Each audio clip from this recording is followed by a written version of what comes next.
নমস্কার, আমি রূপসী হালদার। অবরুদ্ধ নিশীথ লেখনীতে রয়েছেন তেজস্মিতা মুর্তজা। পর্ব ৭১।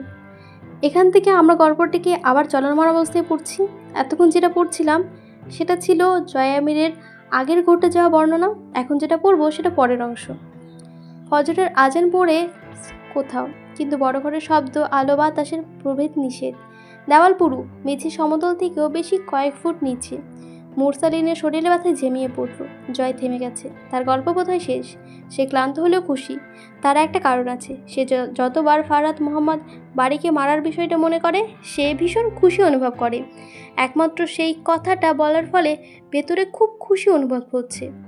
একবার রূপকথা বলেছিল, অন্তু, যতদিন তুমি জীবিত আছো কোনো অভিজ্ঞতাকে চূড়ান্ত ভাববে না। মৃত্যু মুহূর্তেও তোমার চিরস্থায়ী একটা ঘটনা ভেঙে যেতে পারে। একটা ভুল নয় কথাটা। অন্তু আজ গল্প শুনতে শুনতে উপলব্ধি করেছে বিষয়টা। সে জানতো সে চিরতরে আবেগহীন হয়ে পড়েছে, কিন্তু আজ তার বিপরীতে একটা বিশ্রী ব্যাপার ঘটেছে। জয় যতক্ষণ কথা বলেছে জয়ের দৃষ্টি আটকে ছিল ঢালাই মেঝেতে। জয় আমির একটিবারও যদি অন্তুর দিকে তাকাতো দেখে ফেলতো অন্তু আজও কাঁদছে। অন্তু যে হাতে ঘন্টা কয়েক আগে আগ্নেয়াস্ত্র চালিয়েছে, জয়দের গল্প শোনার সময় আজ অন্তুর সেই হাত দুটোই শরীরের সাথে থরথরিয়ে কাঁপছিল। চোখ লাল হয়ে তারপর ভিজে উঠেছে। এসব দেখে ফেললে কি বেস্টি ব্যাপার হতো। কিন্তু এখন অন্তুর কান্না পাচ্ছে না। জয়ামির কখনোই এক বিন্দু স্থির থাকে না। সে প্রতিক্ষণে তার রেখা বদল করে। এক মুহূর্তে তাকে শিকার মনে হলে পরের মুহূর্তে শিকারই লাগে। এই দ্বিধাটা অসহ্য জয়ের চরিত্রে। এই দ্বিধা অন্তুর আগে কখনো কারো চরিত্রে টের পায়নি। সে জয়কে জিজ্ঞাসা করল, আপনি মেরে ফেললেন ফারহাত চাচাকে? জয় মাথা নাড়ে, মেরে ফেললাম। কেন মেরে ফেললেন? জয় চোখে চোখ তুলে তাকায়। কেন? আসলে তো মারলাম কেন? তিনি আপনার চাচাকে মেরেছিল তাই? ও হ্যাঁ, সে আমার বড় বাবারে মেরেছিল তাই। তিনি আপনার বড় চাচাকে কেন মেরেছিলেন? জয় সায় দিল। আরে সেটা তো কেন মেরেছিল? অন্তু ধমকালো, ইয়ার কি নয়, ফারহাত চাচা জয়নাল আমিরকে কেন মেরেছিল? জয় হাই তুলল একটা। সে বিশাল ক্লান্ত। অন্তু বলল, আমি বলবো? আপনি নিতে পারবেন না নাকি ক্ষমতা উগড়ে আসবে? আসবেন না, বলুন আপনি উকিল মহোদয়। কারণ আপনার চাচা একজন সন্ত্রাস ছিলেন। পরে যখন আমির নিবাস থেকে নিজের বাপ ভাইকে মারার অপরাধে তাকে গ্রেপ্তার করা হয়, সেটা অপরাধ হলেও উনি আপনার নিষ্পাপ চাচা নন। জয় ছাদের দিকে তাকিয়ে হাসে। শুরু করলে ওকালতি? জি না, এখনও তো ভেতরেই যায়নি। অত জ্ঞান বা দক্ষতা নেই আমার, সাধারণ জ্ঞান। সেক্ষেত্রে আমি কি ভুল বলেছি? না তো, আপনার হেয়ালি আমাকে অস্থির করে তুলেছে। আপনি কথা বলুন, স্পষ্ট কথা। জয় বিজ্ঞের মতো মাথা দুলালো। তুমি আমাকে অভিযোগ করতে বলতেছো? যদি বলি? পারি না। অন্তু গর্জে উঠল। আপনি নিজেকে আবদ্ধ করে রেখেছেন। মানুষকে আপনার ব্যাপারে কখনো স্থির সিদ্ধান্ত পৌঁছাতে দেন না। আল্লাহর কসম, আপনি আজ হেয়ালি করলে আমি বিনা বিচারেই রুহু থেকে জানটি বের করে আনবো আপনার। জয় সামান্য হাসলো। অন্তু মাথা নাড়ে। হাসবেন না, এভাবে হাসবেন না আমার দিকে তাকিয়ে। জয় ঠোঁটে আঙ্গুল রাখলো। ঠিক আছে, হাসবো না। আমার একটা কনফিউশন আছে। জয় ফিসফিস করে বলল, অর্থাৎ তুমি আমার সব জেনে তবে চূড়ান্ত সিদ্ধান্ত নিতে এতদিন কাটালে? মরবে না ছাড়বে? ছ্যাঃ, কেন মারবে? জয় আমির কেন এমন এত কৌতূহল কিসের আপনার ঘরবাড়ি? অন্তু কণ্ঠ নিচু হলো। এমন আভিজাত্য এক ঢেউ যা সব কিছু ভাষাতে সক্ষম। তার ভাষার গল্প জানতে একটু কৌতূহল জায়েজ। জয়ে হাসি মুখে একটা ঢোক গেল। এতে তার পুরুষালী কণ্ঠের উঁচু স্বর্ণালীর অপর স্বরটা ওঠানামা করে উঠল একবার। সেটাকে খোঁচা খোঁচা দাড়ি, বড় লোহমীয় সদ্য অভিজাত পুরুষ লাগে তাকে মাঝে মধ্যেই। জমিদারি রক্তের দায়ে ধুয়ে আলকাতরা হলেও তা ভুলভালের রং চকচক করে ওঠে বোধ হয়।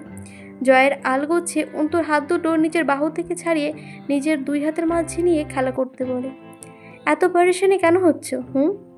অন্তু জয়ের চোখে তাকালো।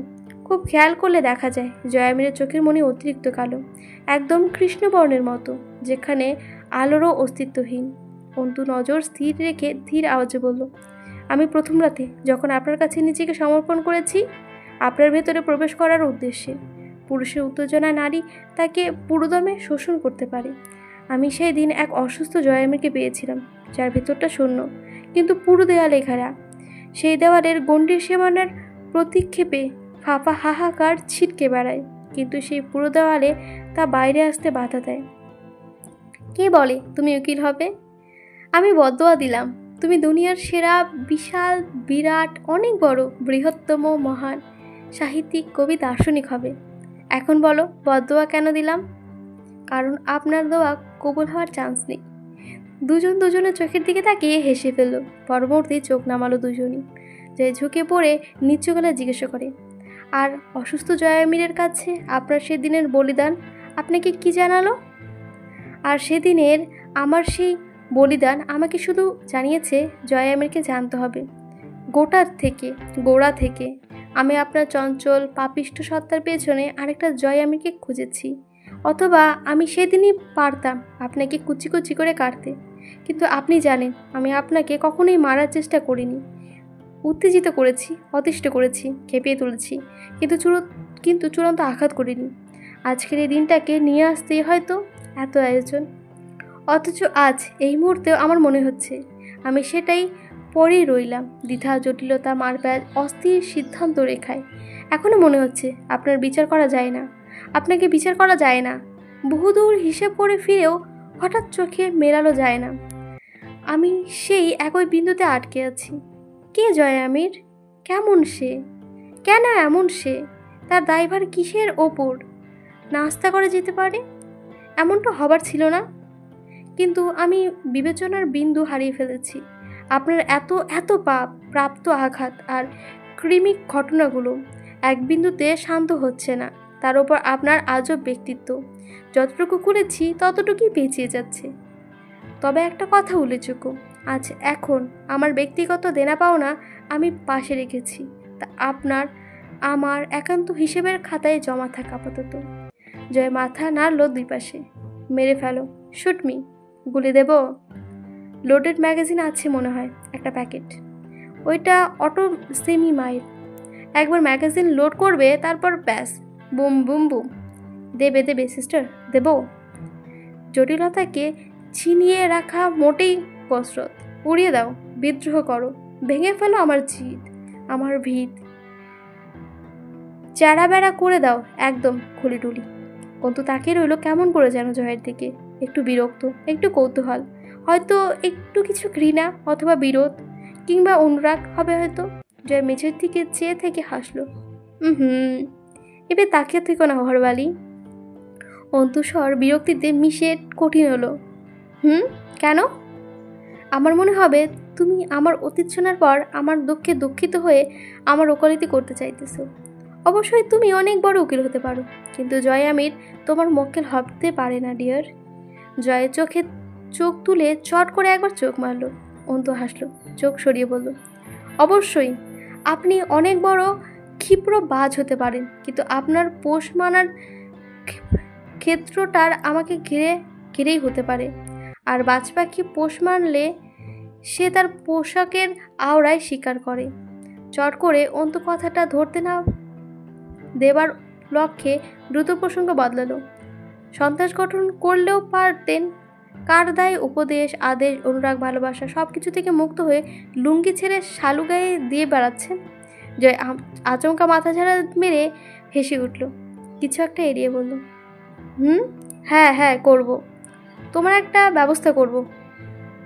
ডিরেক্ট বাম ভোলা, হক মাওলা, ফলো কি? ডিরেক্ট বাম ভোলা, হক মাওলা, ধরকল কি মারোটান। অন্তু বিরক্ত হয়ে আলতো ঝাড়া মেরে নিজের হাত ছাড়িয়ে নিয়ে দৃঢ় গলায় মুরসালিনকে জিজ্ঞাসা করল, সেলিম ফারুকী যা করেছিল তা আপনার পিতা জানেন? কখনো জানতে পারিনি। আমি জেনেছি কথাটা সেলিম ফারুকের মৃত্যুর পর।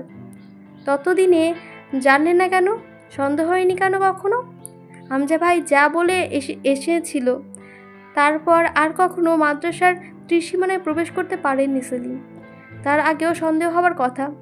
আর যতদিন মেয়র সাহেব গিয়ে তামাশা করে এলেন, ততদিনে জয়ামির ওখানে থাকার 3 বছর হয়ে গিয়েছিল।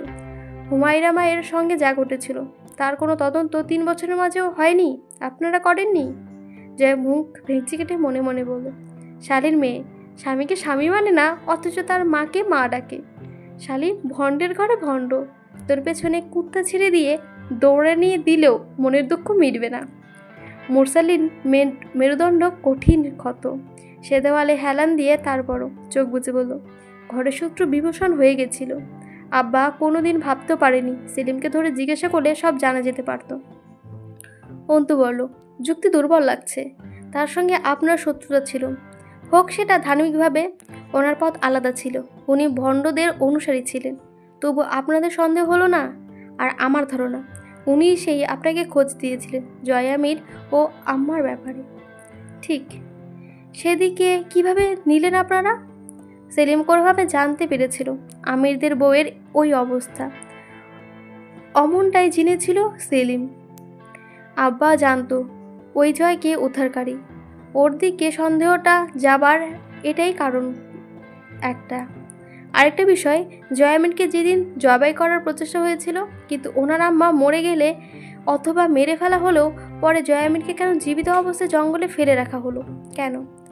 এটা আমি পরে জানতে পেরেছি। জয়নাল আমির গ্রেফতার হওয়ার খবর পুরো দিনাজপুর তোলপাড় হয়ে জানাজানি হলো, কিন্তু জয় ওর মাকে ধরার জন্য বেশ কয়েকটা দলের সাথে সাথে রক্ষার জন্য আবার রাজনাজগড়ের লোকজন জঙ্গলে ছড়িয়ে পড়েছিল। সেদিন পায়নি ঠিকই, তবে ভয় পেয়ে ছেড়ে দিয়েছিল সেলিমরা, পরে জঙ্গল ফেলে যায়। এবং বলাই বাহুল্য সন্ত্রাস সংগঠনে জয়নাল আমির ও আজগরেরা দোসর ছিল, এবং ওই জন্যই সেই কৃতজ্ঞতায় ওই মাতাল আজও চোটে ওদেরকে। জয় দুম করে লাথি মারল মুরসালিনকে। টিনের চালে কাউয়া, তুমি আমার সাওয়া, ব্রিটিশ শালি, তোর মাকে কিন্তু যখন তখন সালাম দিয়ে আসবো। তোর ফেদা বাঁচালে রাত গেল, কথা কম ক আর আস্তে ক, আমি একটু ঘুমাই, গুড নাইট। হে লোহার সাথে মাথা টুকিয়া ঘুমিয়ে পড়ল। খুব ঘুম পাচ্ছে তার।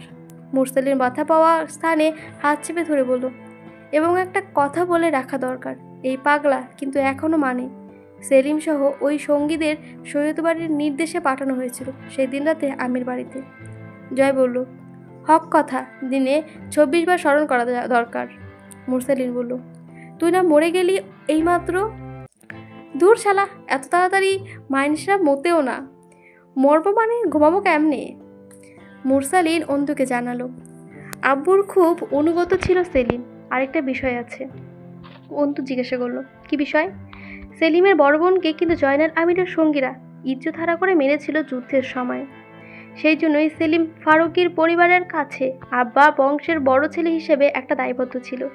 সেলিমের ছোট বোনকে আবার মেজো চাচা বিয়ে করেছিলেন দোষ ঢাকতে, নয়তো যেমন জয়নাল আমির ভাবতেন আমাদের মাদ্রাসা আমার দাদু মিলিটারির জন্য ছেড়ে দিয়েছিলেন, ফারুকিরাও ওই রকমই একটা ভুল বুঝতে খুব তৎপর ছিল। ওরা ভাবতো আমার পরিবার নিজেদের কোনো পাপে এতগুলো প্রাণ হারিয়েছে জয়নাল আমিরের হাতে। আরেকটা ব্যাপার ছিল, জয়নাল আমিরের প্রিয় ভাতিজা জয়কে আব্বা আশ্রয় দিয়েছিল, এ নিয়ে ঘোর আপত্তি ছিল।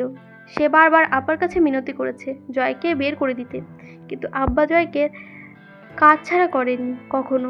এই নিয়ে একটা সন্দেহ ছিল ওদের। তাদের ধারণা ছিল সৈয়দ পরিবারের বোধ হয় জয়নাল আমিরকে দোষী মানে না, কোনোভাবে বাঁচতে চাইছে, ক্ষমা টমা করে দিয়েছে। এই জন্য জয়ের পক্ষ থেকে অথবা জয়ের মায়ের বিচারের জন্য ওদের সঙ্গে কোনো আলাপে আব্বা যেতে পারেননি খুব একটা। ও তো মাথা নাড়ল, কিন্তু ফরজ চাচা কেন জয় আমিরকে কানছাড়া করতে চায়নি? ওকে জীবিত রাখতে। সেই সময় ওকে ছাড়লে লোকজন মাংস আকারে কেটে পিস পিস করে বাড়ি নিয়ে যেত। ওকে মারার জন্য কতগুলো দল ওকে খুঁজছিল, ও আজও জানে না। ও যখন হামজা ভাইয়ের কাছে এলো তখনও কতবার টোপকে যেতে যেতে বেঁচেছে, সেই গল্প তো বলেইনি এখনো। কিন্তু সেলিম রোজ একবার করে মিনতি করতো আব্বার কাছে জয়কে মাদ্রাসা থেকে মুক্ত করার জন্য। তখন জানতাম না কেন, পরে জেনেছি সে ভয় পেত জয় কখনো তার উপস্থিতি ছাড়া আব্বার কাছে পৌঁছে তার মায়ের ঘটনা না বলে দেয়। তার উদ্দেশ্য ছিল জয়কে একবার মাদ্রাসা থেকে বের করতে পারলে চিরতরে জয়ের মুখটা বন্ধ করে দেবে, আর আমির বংশের সমাপ্তিও। আব্বা বাড়ি এলে সেলিম আব্বার সাথে লগে থাকতো। জয়কে জিজ্ঞাসা করুন সে কখনো সেলিমকে ছাড়া একা আব্বার কাছে যাবার সুযোগ পেয়েছে কিনা। অন্তু কিছুক্ষণ চুপ করে রইল, পরে বলল, আপনার আব্বা জয়কে রক্ষা করতে চেয়েছিল, সেলিম সহ বাকি শত্রুদের হাত থেকে, এটা বলতে চাইছিলেন। মুরসালিন জবাব দেওয়ার আগে জয় এক চোখ খুলে বলল, এই উকিল সিস্টার, আপনি ওই শালার ছেলের কথা দিলে নিয়েন না। আসলে ওর বাপে আমার রে জঙ্গি বানাইতে চাইছিল, কিন্তু আমি নেহাত ভালো লোক, তাই ফাঁদে পা দেইনি। ধন্যবাদ, গুড নাইট। মুরসালিন শান্তচিত্রে হাসলো। ওইটা লিখ না জয়।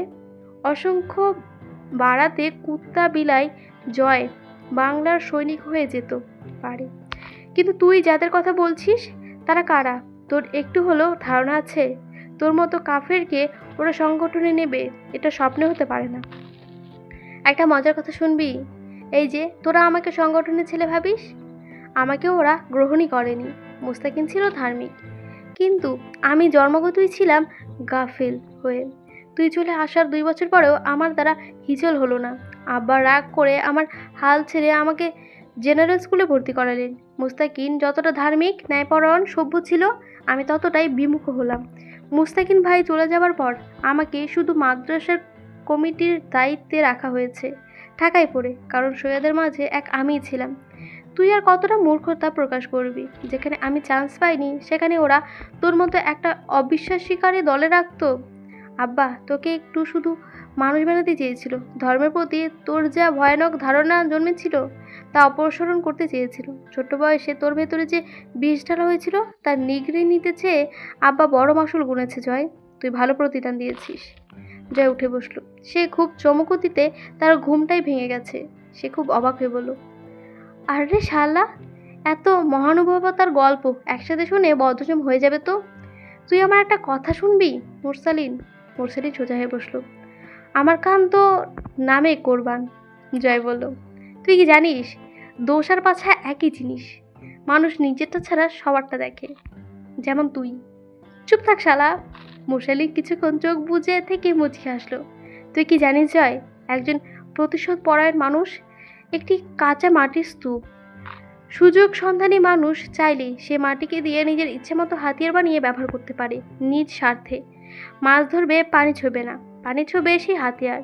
তুই জানিস জয়, হাতিয়ার চোখ থাকে না, হাতিয়ার অন্ধ হয়, তাকে চালনাকারীর চোখ দিয়ে সে শত্রুকে আঘাত করতে হয়। তুই কি আমারে কইলি? না, তুই একটা জয়ামিনের গল্প শোনালি, আমি তাকে বলছি। দে, আজ তুইও জ্ঞান দে। হাতি নদে পড়লে চামচিকায়ও পেছন মারে। তুই নদে পড়েছিস শুনে ভালো লাগলো, কিন্তু তুই তো হাতি না, তুই হলি গাধা। যাই হোক, তুই হোস্ট রাইডার হিসেবে সিনেমা দেখছিস জয়? হ। জয় মাথা নিচু করে হেসে ফেলল। তা দেখে মুরসালিনও হাসলো। মুরসালিন যা বোঝাতে চাইছে তা এক লহমায় বুঝে ফেলে হেসে ফেলল জয়। তাকে মুরসালিন একটা দীর্ঘশ্বাস ফেলে বলল, আব্বা বলতো আমি যে জয়কে ছাড়বো, আমার মনে চায় ওরা ভালো একটা তালিম দেই, দেশ জাতির ভবিষ্যতে লাগাই ওর মাথাটা। জাবেদ আর পয়দা করে রেখে গেছে, ও একটা বারুদ, যে কামে লাগাবি তার ডিরেক্ট কামিয়াব। অথচ ওর এত চতুর আর চিতার মতো দ্রুতগামী বুদ্ধি শকুনে খাবে। তোর বাপে খালি আমার চরকায় তেল ঘষত কেন? হামেশা নিজের চরকা ভাঙার দিকে নিজের চরকার ভাঙা ছিল নাকি তেল বেশি কিনে ফেলেছিল? তুই বুঝেও অবুঝ, আর বুঝে অবুঝেরা তাদের সুবিধাবান মতো বোঝে। ধর, যেটা বুঝতে ইচ্ছে করে সেটাই বোঝে, যেটা বুঝতে ইচ্ছে করে না সেটা বোঝেও না। জয় হাসি বাড়ল সামান্য। তাদের কোনো চিকিৎসা নেই, তুই তো ডাক্তারি ফিরিয়ে নে। হাম নেহি সুধরেঙ্গে। জি হাম নেহি সুধরেঙ্গে। মুরসালিন বলল, রোস্ট রাইডার হিসেবে সিনেমার নায়ক জনি, ওর বাপের ক্যান্সার হয়েছে।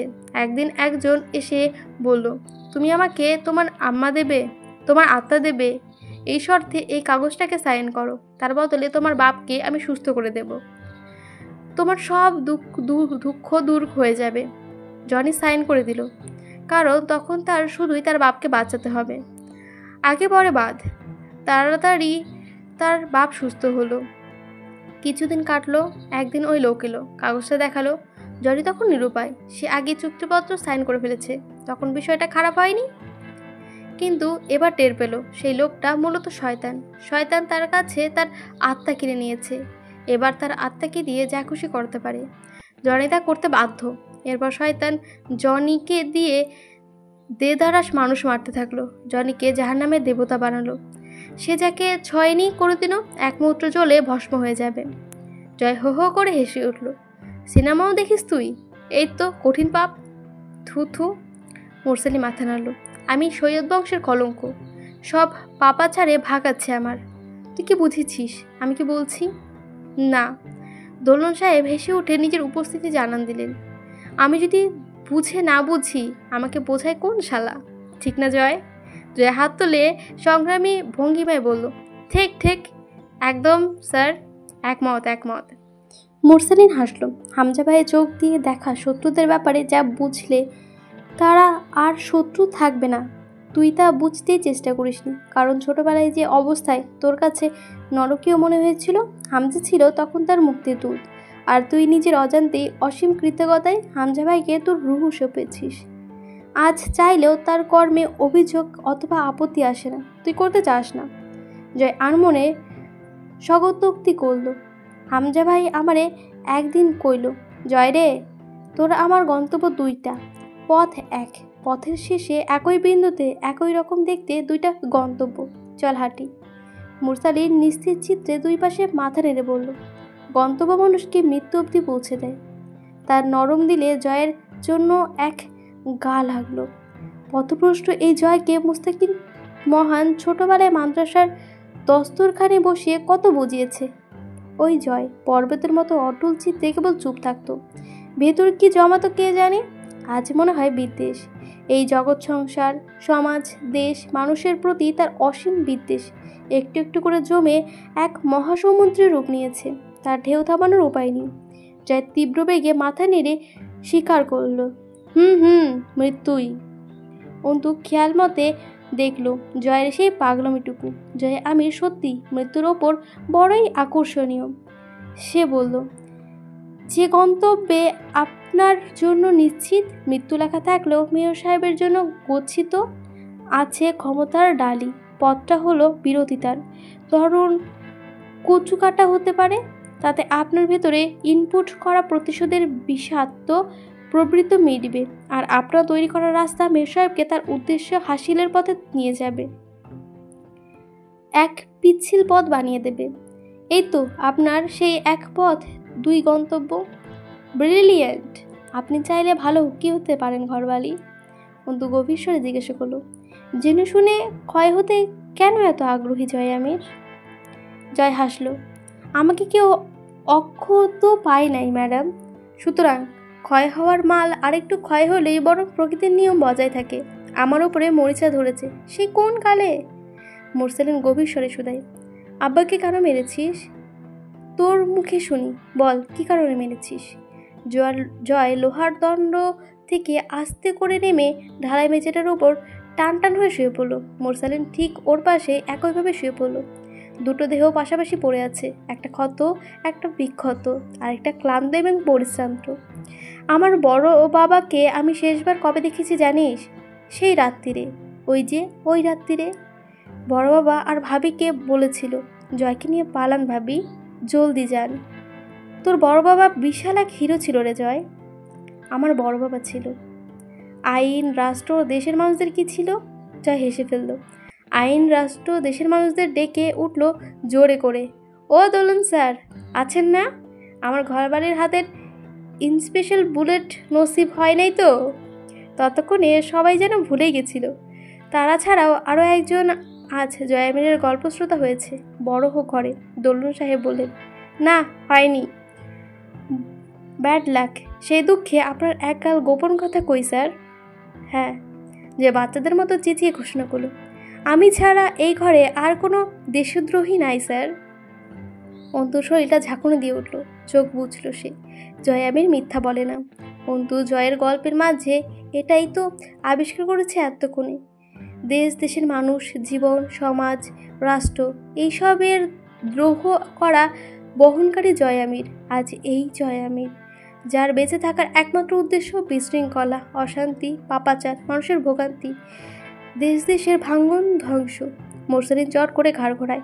জয় দাঁত বের করে হাসল। আমার বড় বাবা তাই ছিল, বুঝেছিস মোরসালিন?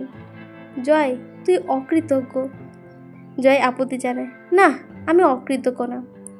তুই আর সবার প্রতিদান চুকাতে নিজেকে সঁপে দিয়েছিস।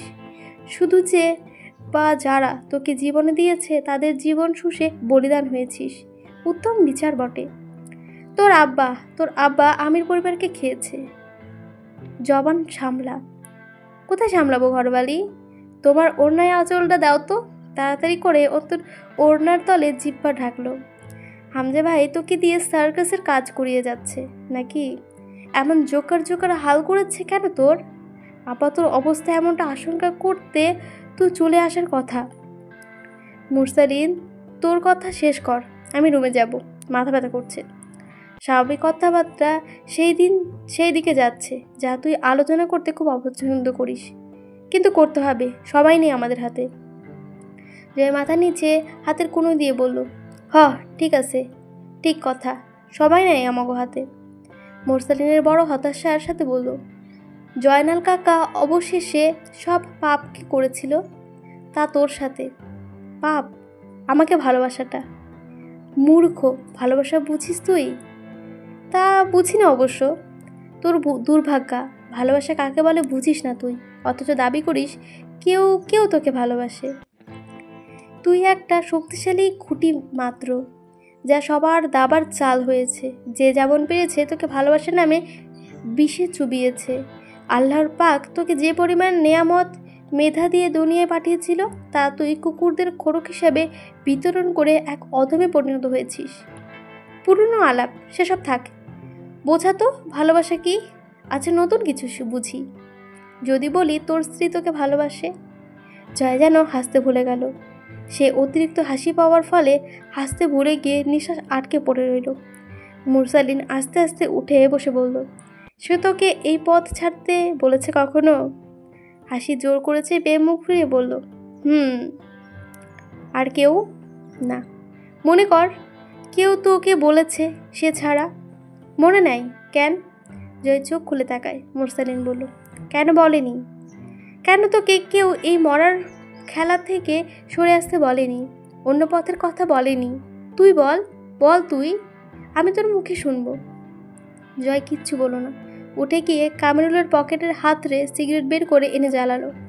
মুরসালিন দৃঢ়স্বরে বলল, কারণ কেউ তোকে কোনোদিন বাঁচাইতেই চায় নাই। কেউ তোরে মানুষ করে নাই, কেউ তোরে বোঝেই নাই। তুই যে মেধা, তুই যে অভিজাত বংশের রক্তে পয়দা, তোর ভিতরে মানুষ আছে, এটা তোরে ভোলাইয়া রাখতে এই দুনিয়ায় যত আয়োজন। কিন্তু তোর স্ত্রী? জয় সিগারেটের ঠোঁট থেকে নামিয়ে তীব্র বাতা দিল, চুপ চুপ, কিছু নাই। আমি ওর আসামি মাত্র, আসামি, ওর বেশি কিছু না। ভালোবাসাবাসীর মায়ের টানিস না।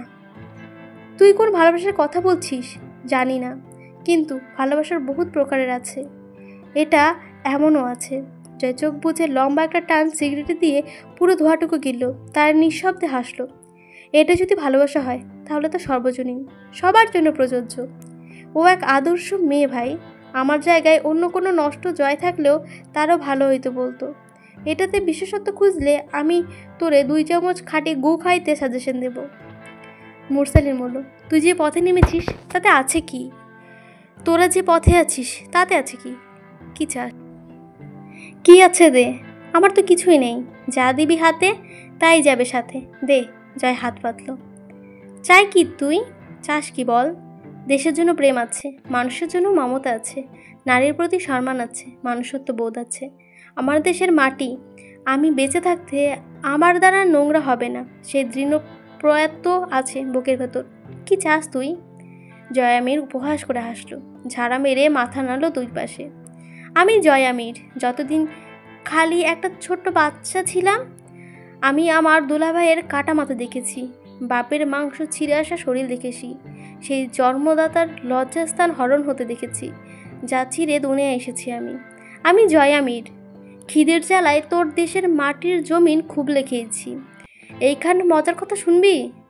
তোর দেশের মাটি ক্ষুধার্ত জয়ামিরের খিদে মেটাইতে পারে নাই।